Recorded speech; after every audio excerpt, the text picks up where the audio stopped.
ओम शांति। आइए सुनते हैं आज की ज्ञान मुरली। शिव बाबा ने कहा, मीठे बच्चे, निश्चय बुद्धि बन, बाप की हर आज्ञा पर चलते रहो। आज्ञा पर चलने से ही श्रेष्ठ बनेंगे। मीठे बच्चे, निश्चय बुद्धि बन, बाप की हर आज्ञा पर चलते रहो। आज्ञा पर चलने से ही श्रेष्ठ बनेंगे। प्रश्न, किन बच्चों को सच्चा सच्चा खुदाई खिदमतगार कहेंगे?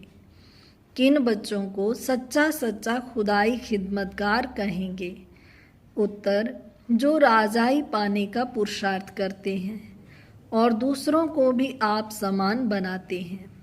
ऐसे ईश्वरीय सेवा पर लगने वाले बच्चे सच्चे सच्चे खुदाई खिदमतगार हैं। उन्हें देखकर दूसरे भी सहयोगी बनते हैं।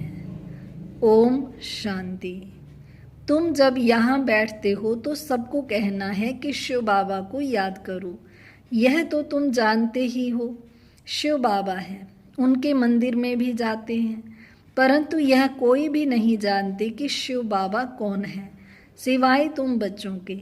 तो शिव बाबा की याद दिलानी है। यहाँ बैठे कईयों का बुद्धि योग कहाँ कहाँ भटकता रहेगा, इसलिए तुम्हारा फर्ज है याद दिलाना।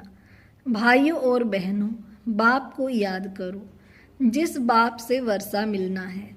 तुम अभी सच्चे भाई बहन हो। वह तो सिर्फ मेल फीमेल के कारण भाई बहन कह देते हैं। लेक्चर्स में भी ऐसे कहेंगे, ब्रदर्स सिस्टर्स। वह हैं भाई बहन शरीर के नाते से। यहाँ वह बात नहीं है। यहाँ तो आत्माओं को समझाया जाता है कि अपने रचयिता भगवान बाप को याद करो, उससे वर्षा मिलना है। फर्क है ना? भाई बहन अक्षर तो कॉमन है। यहाँ बाप बच्चों को कहते हैं, मुझ बाप को याद करो। वह शिव बाबा है, रूहानी बाप, और प्रजापिता ब्रह्मा है, जिस्मानी बाप। तो बाप दादा दोनों कहते हैं, बच्चे बाप को याद करो और कहाँ भी बुद्धि योग न जाए। बुद्धि बहुत भटकती है। भक्ति मार्ग में भी ऐसे होता है। श्री कृष्ण के आगे व किसी भी देवता के आगे बैठते हैं, माला फेरते हैं, बुद्धि कहाँ कहाँ भागती रहती है। देवताएं कौन हैं? उन्हों को यह राजाई कैसे मिली, कब मिली, यह किसी को पता नहीं है। सिख लोग जानते हैं गुरु नानक ने सिख पंथ स्थापन किया, फिर उनके गुरु पोतरे चलते आते हैं, वह पुनर्जन्म में आते रहते हैं। यह बातें कोई जानते नहीं। सदैव थोड़े ही गुरु नानक को याद करेंगे। अच्छा समझो, गुरु नानक को व बुद्ध को व कोई भी अपने धर्म स्थापक को याद करते हैं, परंतु यह किसी को पता थोड़े ही है कि अभी वह आत्माएं कहाँ हैं। वह तो कह देते हैं, ज्योति ज्योत समाया, वाणी से परे चले गए, या कह देते श्री कृष्ण हाजिरा हजूर है। जिधर देखो कृष्ण ही कृष्ण है, राधे ही राधे है, ऐसे कहते रहते हैं। बाप बैठ समझाते हैं, तुम भारतवासी देवता थे। तुम्हारी सूरत मनुष्य की, सीरत देवता की थी। देवताओं के चित्र तो है ना, चित्र ना होते तो यह भी समझते नहीं। राधे कृष्ण के साथ फिर लक्ष्मी नारायण का क्या संबंध है, यह बाप ही आकर समझाते हैं। तुम कोई को भी समझा सकते हो। यह तो निराकार बाबा हमको समझाते हैं। वास्तव में निराकार तो सभी हैं। आत्मा निराकार है, फिर इस साकार द्वारा बोलती है। निराकार तो बोल न सके। तुम समझा सकते हो, हमारा बाबा सो तुम्हारा बाबा है। शिव बाबा ज्ञान का सागर, शांति का सागर है, बेहद का बाप है। उनको भी शरीर तो चाहिए ना। खुद कहते हैं, हम इस ब्रह्मा तन में आता हूँ, तब तो इस ब्राह्मण धर्म की स्थापना हो। ब्रह्मा द्वारा रचना होती ही है ब्राह्मणों की, तो बाप ब्राह्मण बच्चों को ही समझाते हैं, दूसरे किसको नहीं समझाते। बच्चों को ही समझाते हैं। ऐसे नहीं कि हम शिव बाबा के बच्चे हैं इसीलिए भगवान है। नहीं, बाप बाप है, बच्चे बच्चे हैं। हाँ, जब बच्चा बड़ा हो, बाप बने, बच्चे पैदा करे, तब बाप कहा जाए। इनके तो ढेर बच्चे हैं ना। बच्चों को ही समझाते हैं जो निश्चय बुद्धि हैं। निश्चय बुद्धि बाप की आज्ञा पर चलेंगे, क्योंकि श्रीमत से ही श्रेष्ठ बन सकते हैं। अभी तुम जानते हो हम उन देवताओं जैसे बन रहे हैं। जन्म जन्मांतर हम देवताओं की महिमा गाते आए हैं। अब हमको श्रीमत पर ऐसा बनना है। राजाई स्थापन होनी है, तब तो पूरी रीति श्रीमत पर नहीं चलेंगे, नंबरवार चलेंगे, क्योंकि बहुत बड़ी राजाई है। राजाई में प्रजा, नौकर, चाकर, चंडाल आदि सब चाहिए। ऐसी चलन वालों का भी साक्षात्कार होगा कि यह चंडाल की फैमिली में जाएंगे। चंडाल एक तो नहीं होगा, उनकी भी फैमिली होगी। चंडालों की भी यूनियन होती है। सब आपस में मिलते हैं, स्ट्राइक आदि करें तो सब काम छोड़ दें। सतयुग में तो ऐसी बातें होती नहीं। तुम्हारा एक चित्र भी है जिस पर तुम पूछते हो कि क्या बनने चाहते हो, बैरिस्टर बनेंगे या देवता बनेंगे। तुम्हारी सारी राजधानी स्थापन हो रही है, कम थोड़े ही है। बेहद का बाप बेहद की बातें बैठ समझाते हैं। यह बुद्धि में बैठ जाना चाहिए। हम भविष्य के लिए पुरुषार्थ कर उच्च पद पाएंगे। श्रीमत पर हम श्रेष्ठ ते श्रेष्ठ राजाई पद पाएंगे, और फिर दूसरों को जब आप समान बनाए तब कहा जाए खुदाई खिदमतगार। किसका कुछ भी छिपा नहीं रह सकता है। आगे चल सब मालूम पड़ेगा। इसको ही ज्ञान का प्रकाश कहा जाता है। रोशनी मिलती जाती है। मनुष्यों को कुछ भी पता थोड़े ही पड़ता है। बॉम्ब्स भी अंदर बनाते रहते हैं। कोई भी चीज़ रखने के लिए थोड़े ही बनाई जाती है। पहले पहले तलवार से लड़ाई चलती है, फिर बंदूक बनाई काम में लाने के लिए, रखने के लिए नहीं। समझते भी हैं इससे मौत होगा। ट्रायल तो की है ना। हिरोशिमा में एक बॉम्ब से कितने मरे थे, उसके बाद देखो फिर कितनी उन्नति की है, कितने ढेर मकान बनाए हैं। अब ऐसा विनाश होगा जो हॉस्पिटल में पड़े रहें। हॉस्पिटल आदि तो रहेंगे नहीं, इसीलिए अर्थक्वेक आदि इकट्ठी होंगी। कुदरती आपदाओं को कोई रोक नहीं सकता। कहते भी हैं यह सब ईश्वर के हाथ में है। अब तुम बच्चे समझते हो विनाश तो होना ही है, अकाल पड़ना है, पानी नहीं मिलेगा, सो तो तुम जानते हो, कोई नई बात नहीं है। कल्प पहले भी ऐसे हुआ था। कल्प का ज्ञान तो कोई में है नहीं। कहते भी हैं क्राइस्ट से 3000 वर्ष पहले पैराडाइज स्वर्ग था। फिर शास्त्रों में कल्प की आयु लाखों वर्ष लिख दी है। कोई का भी अटेंशन नहीं जाता है। सुनकर फिर अपने धंधे आदि में लग जाते हैं। तो अब बाप बच्चों को समझाते हैं, अब जल्दी जल्दी पुरुषार्थ करो। याद में रहो तो खाद निकलती जाएगी। तुमको यहाँ ही सतो प्रधान बनना है, नहीं तो सजाएं खाकर फिर अपने अपने धर्म में चले जाएंगे। श्रीमत भगवान की मिलती है। श्री कृष्ण तो राजकुमार हैं, वह क्या किसको मत देंगे। इन बातों को दुनिया में कोई भी नहीं जानते।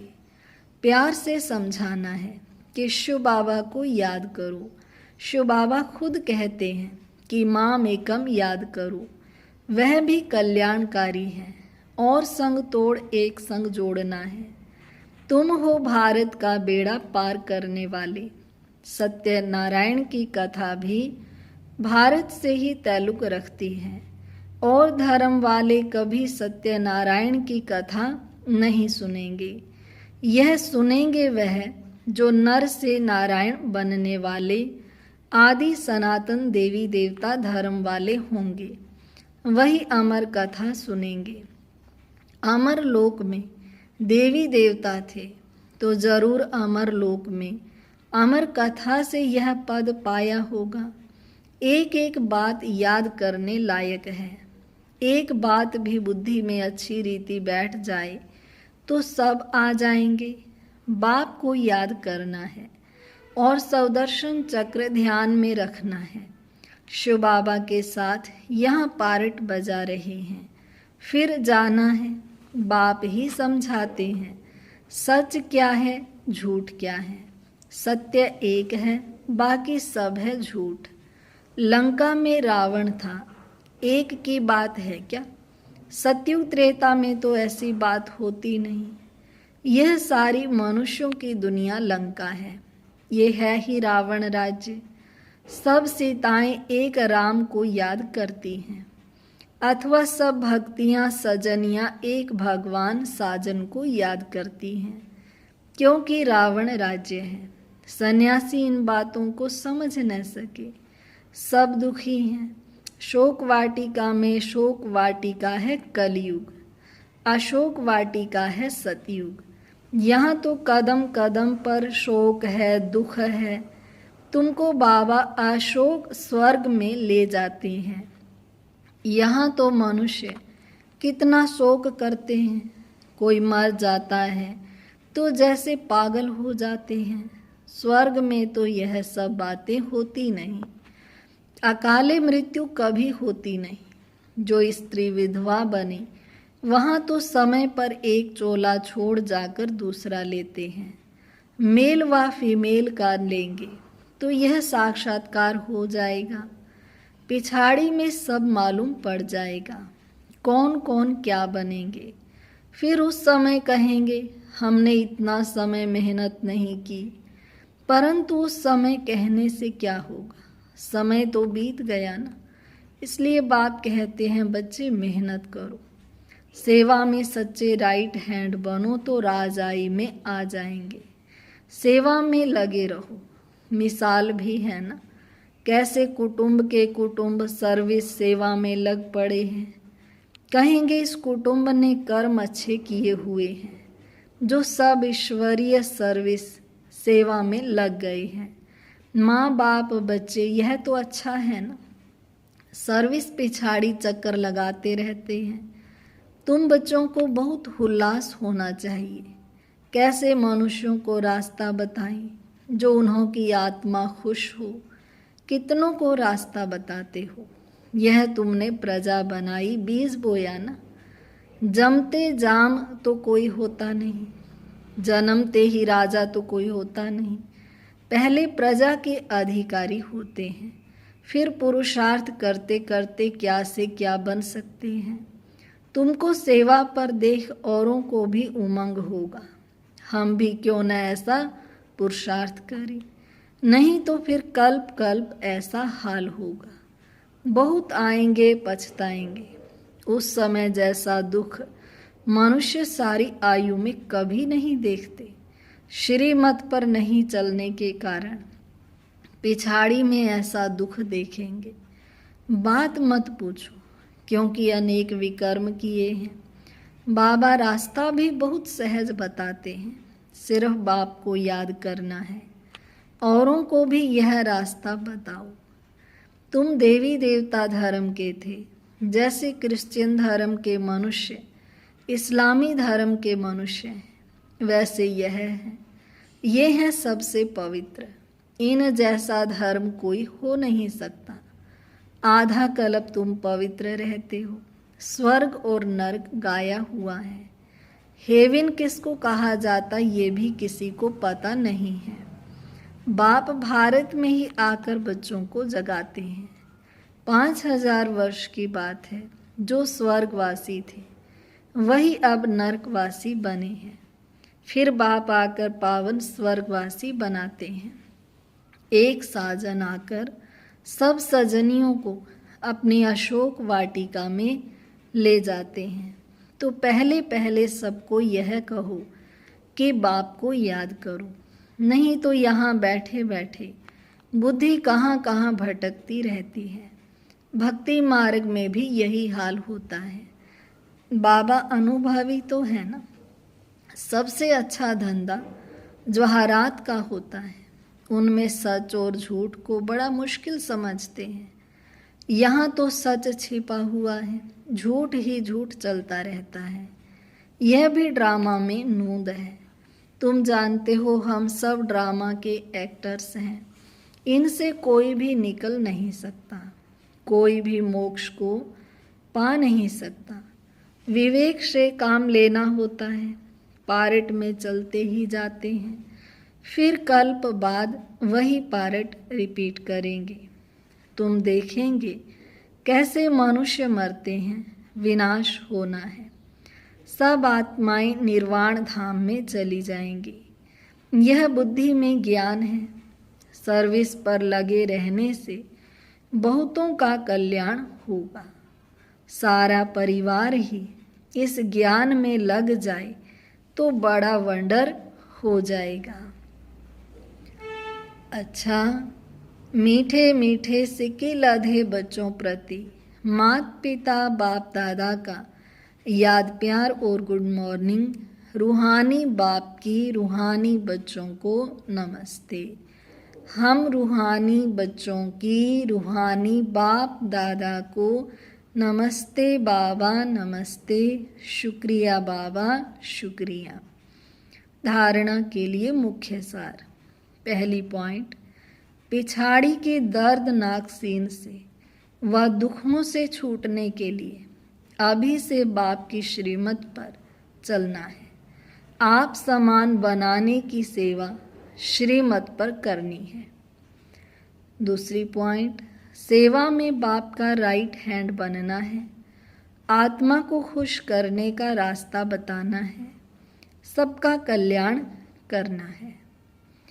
आज का वरदान है, स्वयं के संकल्पों की उलझन अथवा सजाओं से भी परे रहने वाले पास विद ऑनर भाव। स्वयं के संकल्पों की उलझन अथवा सजाओं से भी परे रहने वाले पास विद ऑनर भाव। पास विद ऑनर अर्थात मन में भी संकल्पों से सजा न खाएं। धर्मराज के सजाओं की बात तो पीछे है, परंतु अपने संकल्पों की भी उलझन अथवा सजाओं से परे रहना, यह पास विद ऑनर होने वालों की निशानी है। वाणी, कर्म, संबंध, संपर्क की बात तो मोटी है, लेकिन संकल्पों में भी उलझन पैदा ना हो, ऐसी प्रतिज्ञा करो, तब पास विद ऑनर बनेंगे। आज स्लोगन, ज्ञान घृत और योग की बत्ती ठीक हो तो खुशी का दीपक जगता रहेगा। ज्ञान घृत और योग की बत्ती ठीक हो तो खुशी का दीपक जगता रहेगा। अव्यक्त इशारा, सदा अचल अडोल एक रस स्थिति का अनुभव करो। दुनिया की किसी भी प्रकार की हलचल अचल अडोल स्थिति में विघन न डालें। ऐसे विघन विनाशक अचल अडोल बन हर विघन को पार कर लो। जैसे यह विघन नहीं, एक खेल है। पहाड़ राई के समान अनुभव हो, क्योंकि नॉलेजफुल आत्माएं पहले से ही जानती हैं कि यह सब तो आना ही है और होना ही है। अच्छा, ओम शांति। आज की मुरली की कौन सी बात आपको सबसे अच्छी लगी, कमेंट में बताएं। आइए अब 3 मिनट शिव बाबा की याद में बैठते हैं।